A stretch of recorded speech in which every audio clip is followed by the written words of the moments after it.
Welcome to our channel. Today we are exploring the incredible medicinal properties of Thulasi, India's sacred herb. For centuries, Ayurveda has revered Thulasi for its healing powers. Let's dive into the amazing benefits of this wonder plant.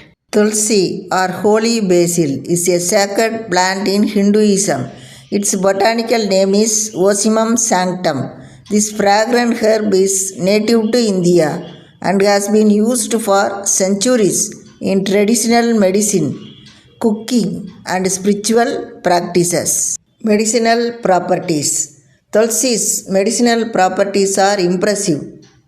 It is an antibacterial and anti-inflammatory, effective against infections and fever.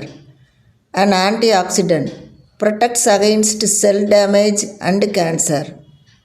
An anti-stress reduces anxiety and promotes relaxation.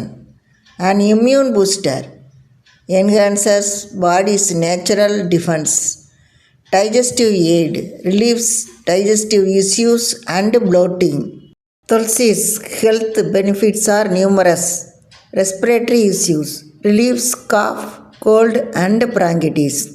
Skin and hair treats acne, eczema, and promotes healthy hair growth. Oral health prevents tooth decay and gum problems. Cardiovascular health lowers cholesterol and blood pressure. To harness Thulasi's benefits, consume leaves as tea or juice. Apply oil or paste topically for skin issues. Add to cooking for flavor and nutrition. Thulasi, the queen of herbs, is a gift to humanity. Its incredible medicinal properties make it a must-have in every home. Incorporate Thulasi into your daily life and experience its transformative power. Thanks for watching. Subscribe my channel for more interesting topics.